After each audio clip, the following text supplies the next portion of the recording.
Ronald Chapman is back with us this weekend for more legal perspective. He's a legal analyst and a federal defense attorney. Ronald, thank you so much for your time as always.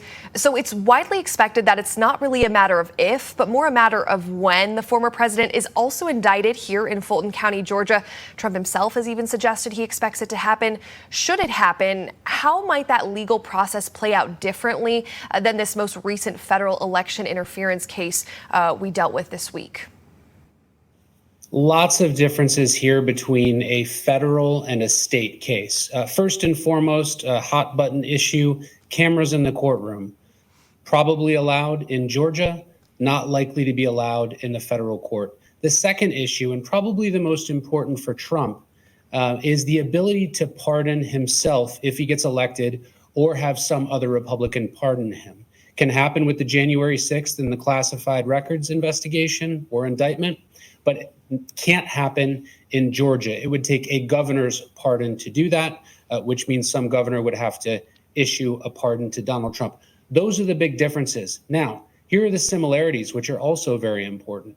The Georgia prosecution is going to be almost identical to the January 6th investigation related to the specific subject matter. And what I mean by that is there's about 38 different mentions in the federal indictment to things that happen in Georgia and Georgia type issues. So this gets really interesting in the race to the courthouse. If the January 6th case happens first, many of those witnesses will already have testified in that case and may have to re-testify down in Georgia. If Georgia happens first, it's going to be vice versa. If I was Jack Smith, I'm hoping the federal case goes first so that he can have first crack at most of those witnesses. And that will also be very important to Donald Trump as well. Do you think we'll see that play out before the election happens as far as this case where he may be able to pardon himself or having to get that governor pardon? It's anyone's guess. I would imagine the timeline of both federal indictments unlikely to go before the election. I would say that the classified records case has the most likely chance, but we have Judge Cannon there, who may be a little bit more predisposed to delaying this. The January 6th case is just way too complex and way too long to go before the election in this case. Georgia may be second place here. It's very possible that that Fulton County prosecution may be a little bit more rapid because of its narrower scope. It's related to only one state as opposed to the entire course of federal conduct that Donald Trump is charged in with the January 6th election. And that may be one of the reasons we're seeing a fourth indictment in Georgia. It has the maybe highest potential of getting done before the election. And let's discuss that federal case now. The Trump team has the deadline of tomorrow to respond to the special counsel's request for a protective order in the case. Will you talk about what you anticipate happening in that?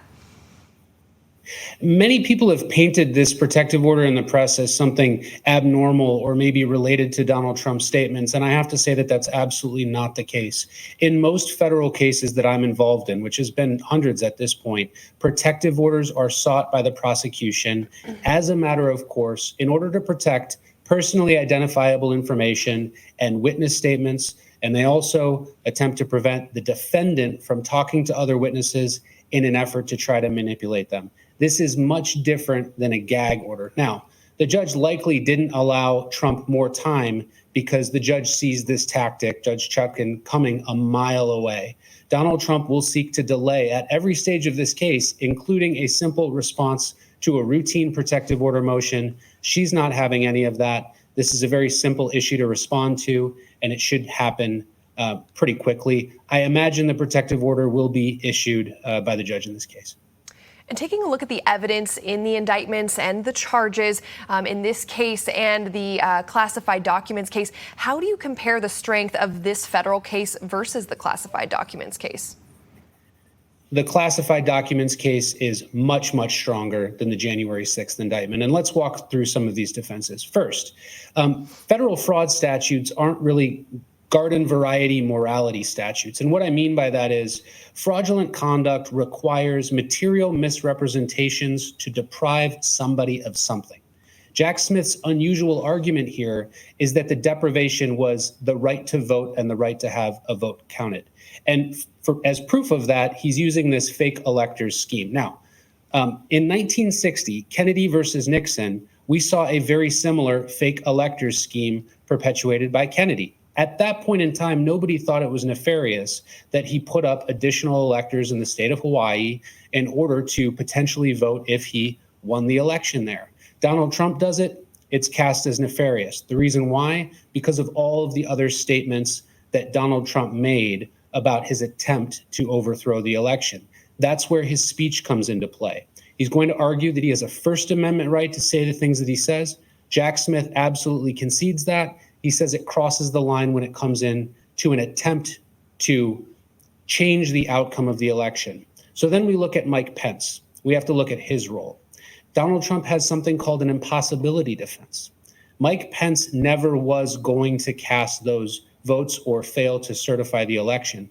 And so the question for Jack Smith is, if there was a scheme, how could it have been completed without one of the essential members, Mike Pence, agreeing to this type of scheme? This is a very unusual indictment. This is part of a larger federal government effort to try to expand the scope of these types of fraud statutes. It's actually something that the Supreme Court addressed last term in the Simonelli case. And I expect that when this gets up to the Supreme Court, the question will be, are fraud statutes so broad as to criminalize something like a threat to overturn the election or an attempted conspiracy? The issue there is the right to vote may not necessarily be considered the type of deprivation we need for a conviction here. Lots to consider, and as you said, a very complex, nuanced case lies ahead here. Federal Defense Attorney Ronald Chapman, thanks as always for your time and for breaking this down for us. Thank you.